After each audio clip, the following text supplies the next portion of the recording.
Morning students, मैं संजय सोनी इस भगवती संस्थान द्वारा संचालित ऑनलाइन स्टडी प्रोग्राम की मैथ क्लास में आपका स्वागत करता हूं। क्लास 11th में अपना जो टॉपिक चल रहा है कॉम्प्लेक्स नंबर, इसमें हमने कॉम्प्लेक्स नंबर क्या होते हैं उसका जो स्टैंडर्ड फॉर्म है लिखने का वो a प्लस आयोटा बी या x प्लस आयोटा वाई के रूप में अपन उसको लिखते हैं, उसको आर्गेंट प्लेन में रिप्रेजेंट करते हैं। Representation of complex number, addition, subtraction यानी ऑपरेशंस ऑन कॉम्प्लेक्स नंबर, गणितीय संक्रियाएं कौन कौन सी अपन कॉम्प्लेक्स नंबर के साथ कर सकते हैं, ये पढ़ चुके हैं। आज अपन आपकी जो बुक की एक्सरसाइज है 5.1 उसके क्वेश्चंस करेंगे, ठीक है ना भाई। तो पहला क्वेश्चन है निम्नलिखित को सरलतम रूप में लिखो। सरलतम रूप से तात्पर्य है x प्लस आयोटा वाई के रूप में लिखना या a प्लस आयोटा b के रूप में लिखना। तो ध्यान से सुनना भाई, एक अपन ने छोटी क्लासों में फॉर्मूला पढ़ा था a की पावर m इंटू b की पावर n बराबर a इंटू b की पावर n। यदि घातें समान है तो आधार आपस में गुणा हो जाएंगे, ठीक है ना भाई। यहाँ पे भी घातें समान है तो ये दोनों आधार गुणा हो जाएंगे। कैसे लिखेंगे इसको? 1 प्लस आयोटा 1 माइनस आयोटा और इस पूरे की घात 5, ठीक है ना भाई। अब इधर देखें a plus b a minus b, तो क्या लिखेंगे बताओ? a square minus b square, तो 1 का स्क्वायर माइनस आयोटा का स्क्वायर और इसकी पूरे की घात 5, ठीक है ना भाई। तो देखो 1 का स्क्वायर 1, आयोटा स्क्वायर होता है -1, कितना होता है भाई? तो माइनस और माइनस प्लस कर दिया मैंने, ये हो गया 2 की घात 5 बराबर 32। हुआ कि नहीं हुआ बोलो? इस तरीके से अपन दिए गए संख्या को सरलतम रूप में लिखते हैं। कहने का मतलब हल करके उसको a प्लस आयोटा b के रूप में लिख रहे हैं तो वो सरलतम रूप हो जाएगा। अब यहाँ पे 32 आया, ये a प्लस आयोटा b का रूप नहीं दिख रहा, लेकिन इसको अपन लिख सकते हैं 32 प्लस आयोटा इंटू 0। अब ये a प्लस आयोटा b का रूप हो गया। ये वास्तविक भाग और इधर का काल्पनिक भाग, इसमें काल्पनिक भाग कितना है? 0, यानी REZ वास्तविक भाग, रियल पार्ट ऑफ z, ये तो हो गया 32 और IMZ बराबर हो गया 0। हालांकि ये अपन को लिखना नहीं है, अपन को यहां तक ही लिखना है सरलतम रूप, ठीक है ना भाई। अब नेक्स्ट क्वेश्चन देखिए। नेक्स्ट क्वेश्चन है निम्नलिखित के योज्य एवं गुणन प्रतिलोम ज्ञात कीजिए। संख्या दे रखी है 1/3 प्लस 4 आयोटा, 1/3 प्लस 4 आयोटा। तो सबसे पहला काम, चाहे हमें योज्य प्रतिलोम लिखना हो या गुणन प्रतिलोम लिखना हो या संयुग्मी लिखनी हो या ध्रुवीय रूप या मापांक, ये मुख्यतः 4-5 चीज पूछता है। योज्य प्रतिलोम, गुणन प्रतिलोम, संयुग्मी, मापांक और ध्रुवीय रूप और वर्गमूल, ये कुल मिला के 6 टॉपिक है अपने में। तो 6 के 6 टॉपिक हल करने के लिए सबसे पहले इसको a प्लस आयोटा b के रूप में लिखना रहता है। तो सबसे पहले इसको a प्लस आयोटा b के रूप में लिखने के लिए 3 माइनस 4 आयोटा से अपन ऊपर और नीचे गुणा कर देंगे। तो क्या आ जाएगा भाई? देखो 3 माइनस 4 आयोटा बटे a plus b a minus b, तो a square minus b square, तो ये हो गया 3 माइनस 4 आयोटा बटे 3 का वर्ग 9 माइनस 16 आयोटा का वर्ग आयोटा वर्ग, ठीक है ना भाई। अब आयोटा वर्ग होता है अपना कितना बोलो? -1, तो माइनस और माइनस क्या हो जाएगा? प्लस, तो ये हो गया 3 माइनस 4 आयोटा बटे 9 प्लस 16, 16 और 9 हो गए 25, तो 3/25 माइनस 4/25 आयोटा, ये हमारी दी गई संख्या आ गई। अब योज्य प्रतिलोम का मतलब होता है योज्य प्रतिलोम, योज्य प्रतिलोम का मतलब होता है दोनों ही भागों के चिन्ह बदल दो, वास्तविक भाग का और काल्पनिक भाग का। मान लो वास्तविक भाग पहले धनात्मक है तो ऋणात्मक कर दो, और ऋणात्मक है तो धनात्मक कर दो।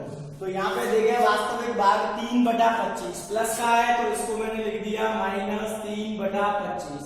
ऐसे ही काल्पनिक भाग का, यदि काल्पनिक भाग पहले प्लस का है तो माइनस का कर दो, और माइनस का है तो प्लस का कर दो, प्लस 4/25 आएगा।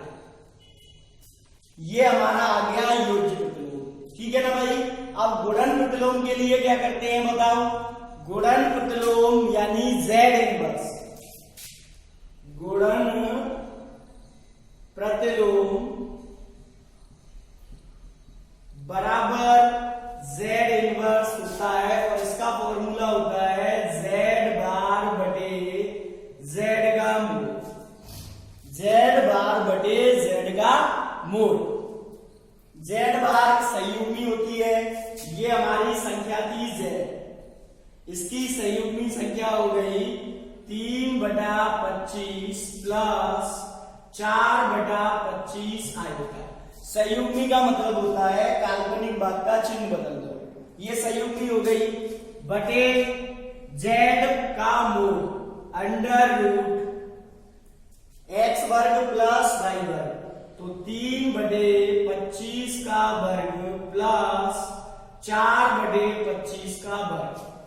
देखें क्या आएगा? 3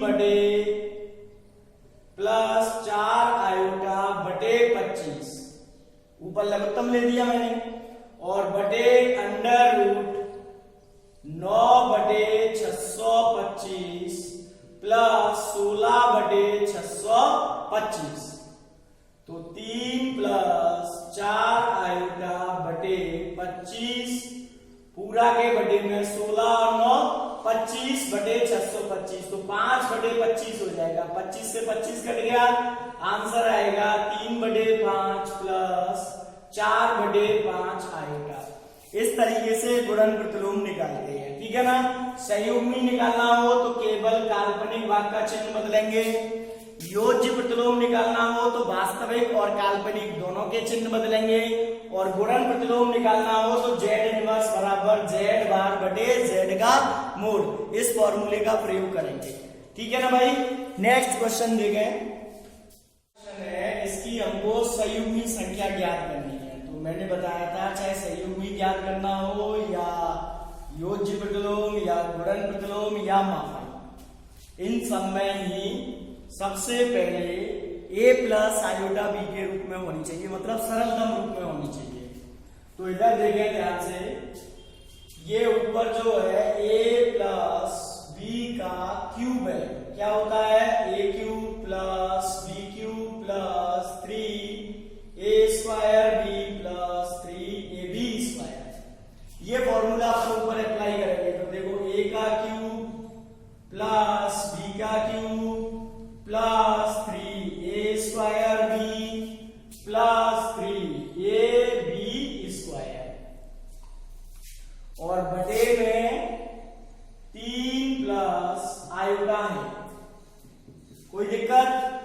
2 का क्यूब हो गया 8, आयोटा क्यूब को क्या लिखते हैं बेटा? Minus iota. बताई थी आयोटा क्यूब से घाते हैं, आयोटा का आयोटा लिखेंगे, आयोटा वर्ग की जगह -1 लिखेंगे, आयोटा क्यूब की जगह माइनस आयोटा लिखेंगे, आयोटा की घात 4 की जगह 1 लिखेंगे, और ये हो गया 4 तिया 12 आयोटा प्लस 3 दूना 6, और आयोटा स्क्वायर हो गया -1 बटे 3 प्लस आयोटा। अब देखिए भाई 8 12 आयोटा माइनस आयोटा तो 11 आयोटा, और ये -6 बटे 3 प्लस आयोटा, तो ये हो गया 8 में से 6 गए 2 प्लस 11 आयोटा बटे 3 प्लस आयोटा। अभी भी ये सरलतम रूप में नहीं आया, तो क्या करेंगे? नीचे वाले के संयुग्मी से ऊपर नीचे गुणा करते हैं। ठीक है ना भाई। पहले 2 से किया, 2 तिया 6 minus 2 iota plus 35 iota minus iota square,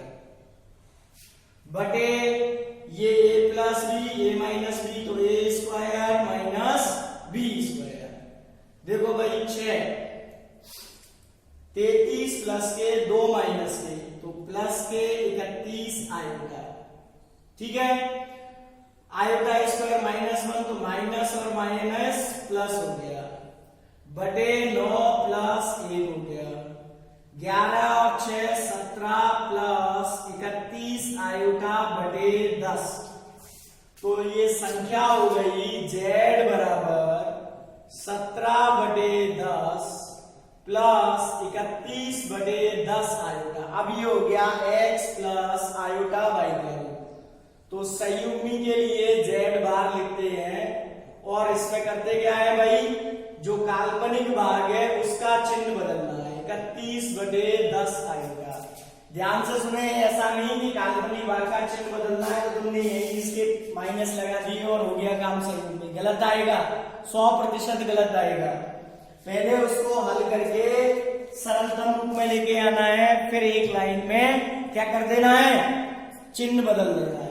अब देखिए इसमें एक्सरसाइज में पूरी में 5.1 में या तो योज्य प्रतिलोम पूछेगा। क्या पूछेगा भाई, योज्य प्रतिलोम। इसको -z से व्यक्त करते हैं। इसमें वास्तविक व काल्पनिक दोनों भागों के चिन्ह बदलते हैं, चिन्ह बदलते हैं। ठीक है, फिर आएगा गुणन प्रतिलोम। गुणन प्रतिलोम का मतलब होता है z इनवर्स। इसका फॉर्मूला लिखना है z बार बटे z का मूल। फिर आया मापांक। मापांक का मतलब z का मूल, ये बराबर होता है √x² प्लस y², मतलब वास्तविक भाग का वर्ग प्लस काल्पनिक भाग का वर्ग। इसमें ध्यान रखें आयोटा नहीं लगाना है भाई, केवल भाई लेना है आयोटा के गुणांक का वर्ग। एक होता है संयुग्मी, इसको z बार से व्यक्त करते हैं। इसका मतलब केवल काल्पनिक भाग का चिन्ह बदलना है, काल्पनिक भाग का चिन्ह बदलना है। समझ में आ गई ना भाई बात? केवल इतना ही है इस पूरी 5.1 में, या तो योज्य प्रतिलोम पूछेगा या गुणन प्रतिलोम या मापांक या संयुग्मी। जोड़ना, घटाना, गुणा करना, भाग करना मैं बता ही चुका हूं। अगर जोड़ने की बोले तो उस तरीके से अपन जोड़ते हैं, वास्तविक भाग जुड़ जाएंगे, काल्पनिक भाग जुड़ जाएंगे। 4 चीजें ये, इन सबके लिए ही जो संख्या है वो a प्लस आयोटा b के रूप में होना अनिवार्य है। ठीक है ना भाई? अब नेक्स्ट एक और एग्जांपल करते हैं अपन, देखें। हाँ भाई, अगला एग्जांपल देखना, काफी अच्छा है। यदि a वर्ग प्लस b वर्ग बराबर 1 तो 1 plus b plus iota a बटा 1 plus b minus iota a का मान ज्ञात करना है। ठीक है, इधर देखिए, काफी बड़ा सवाल है, ध्यान से देखना। प्लस आयोटा a बटा 1 plus b minus iota a। अब ध्यान से देखना भाई, इसमें मैंने क्या किया, इस नीचे वाली की संयुग्मी से गुणा किया। अब यहाँ पे बस क्या है कि ये जो 1 प्लस b, ये पूरा मिला के एक ही संख्या, अपन इसको ऐसे रीड करेंगे, x माइनस आयोटा y। तो x प्लस आयोटा y से ऊपर नीचे गुणा कर देंगे, मतलब 1 plus b plus iota a से अपन ऊपर और नीचे गुणा कर देंगे। समझ में आ गई ना भाई बात? अब देखें, ये ऊपर तो वर्ग हो गया, तो 1 plus b plus iota a, इस पूरे का हो गया वर्ग, और नीचे a minus b, a plus b, इसको ऐसा a रीड करें, इतने को a minus b, a plus b, तो a वर्ग माइनस b वर्ग, यही आएगा ना भाई? कोई दिक्कत? अब ऊपर a प्लस b का होल स्क्वायर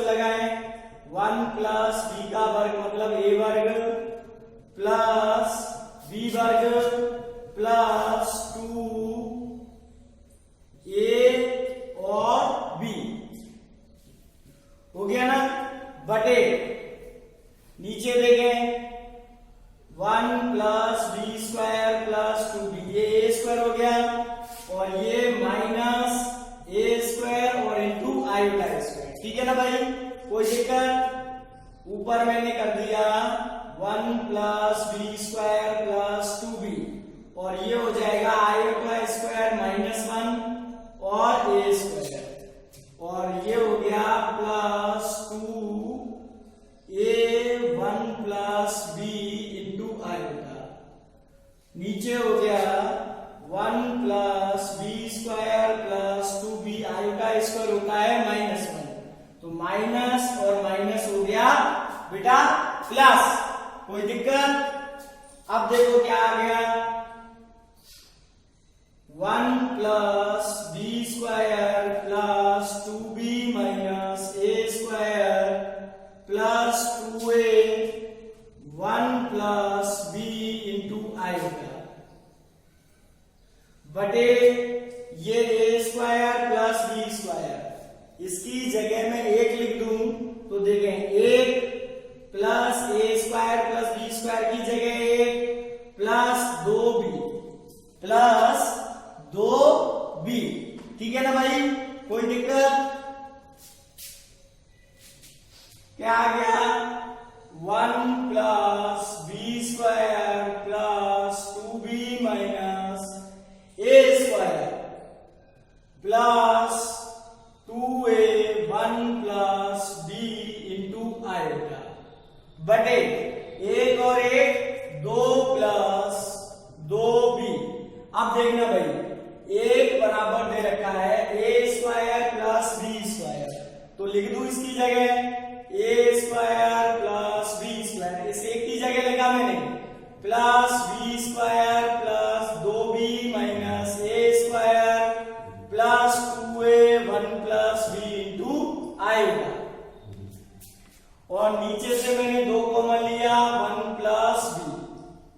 नीचे से 2 कॉमन ले लिया ए वर्ग से ए वर्ग कट गया ये हो गया 2b square plus 2b plus 2a1 plus b into iota. अब अपन ने क्या किया इसमें से 2b कॉमन लिया तो 1 प्लस b बचा प्लस 2a सॉरी बटे में रह गया 2 1 प्लस b ऊपर से 2b कॉमन लिया 1 plus b plus 2a1 plus b into iota बटे 2 1 प्लस b। अब ऊपर से देखो 2 1 प्लस b कॉमन आ रहा है क्या बचेगा यहाँ पे b बचा भाई देखो 2 1 प्लस b कॉमन ले लिया b बचा plus a1 plus b into iota 1 plus b चला गया भाई केवल आयोटा बचेगा और बटे 2 1 प्लस b ये कैंसिल हो गया तो आंसर आ गया b प्लस आयोटा a। ठीक है ना, इस तरीके से अपन को हल करना रहता है इस एक्सरसाइज में। अब एक छोटा सा सवाल और है, मैंने योज्य प्रतिलोम का बता दिया, संयुग्मी का बता दिया, गुणात्मक प्रतिलोम का बता दिया और एक सरल करने वाला बता दिया। ठीक है ना भाई। अब दूसरा एक और सवाल है मापांक वाला।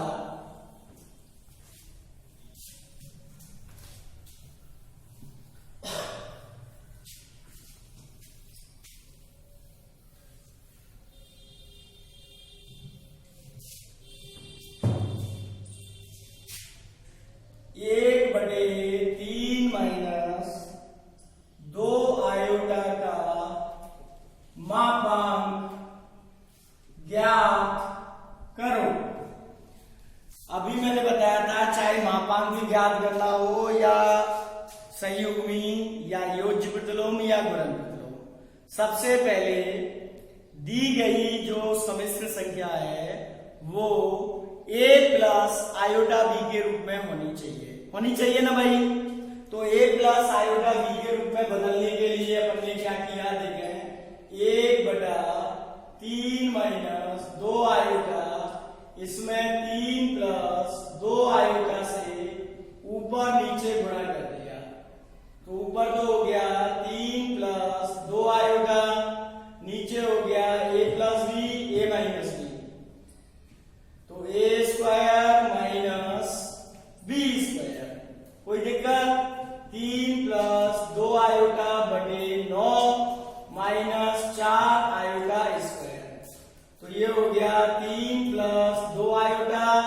9, आयु का स्क्वायर होता है -1, तो माइनस और माइनस हो गया प्लस 4, तो 3/13 प्लस 2/13 आएगा। ये आ गया अपना z। अब ध्यान से देखना, मापांक निकालना है तो √x² 3/13 का वर्ग प्लस y वर्ग, यहां ध्यान रखें आयु का नहीं लेना है, 2/13 का वर्ग, तो ये हो गया √9/169 प्लस 4/169, 169 ले लिया अपन ने कॉमन, 13 से तो क्या आ जाएगा 1/√13, 1/√13। ठीक है ना भाई, कोई दिक्कत? अब इस तरीके से हम 5.1 एक्सरसाइज कर सकते हैं। नेक्स्ट वीडियो में अपन सम्मिश्र संख्या का ध्रुवीय निरूपण पढ़ेंगे। क्या पढ़ेंगे भाई? ध्रुवीय रूप।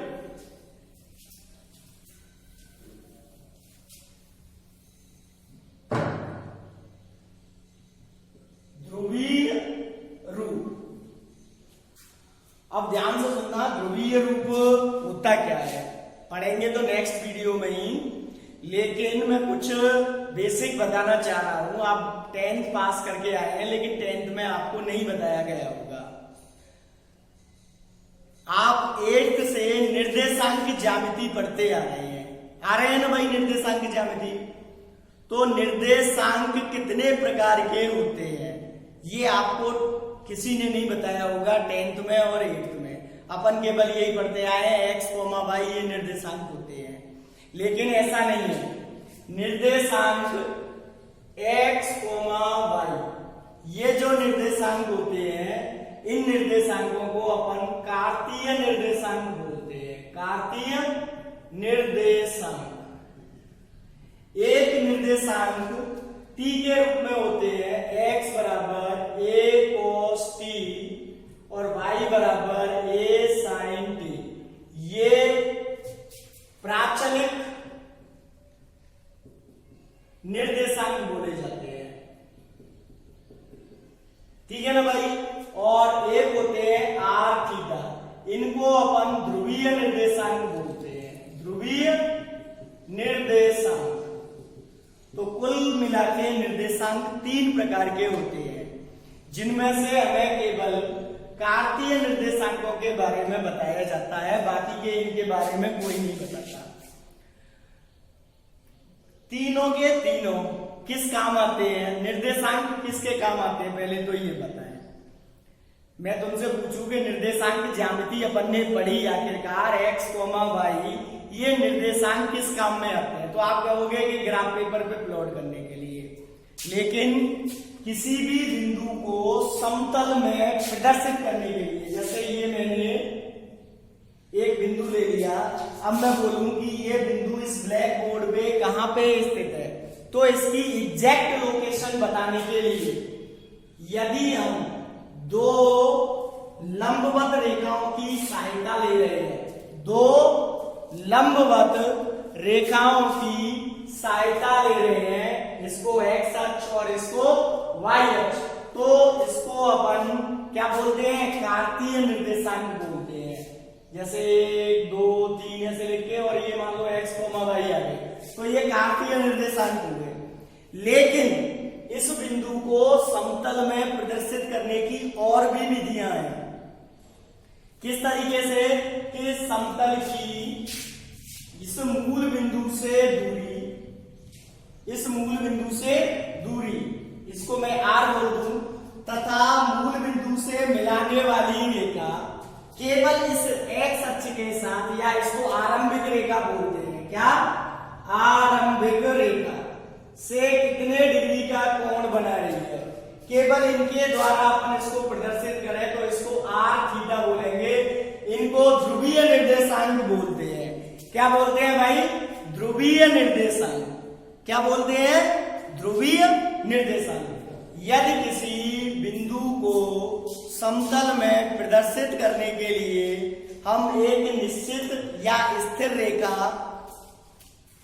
और बिंदु से उसकी दूरी और बनाए गए कोण के द्वारा प्रदर्शित करें तो वो ध्रुवीय निर्देशांक बोले जाएंगे, ध्रुवीय निर्देशांक।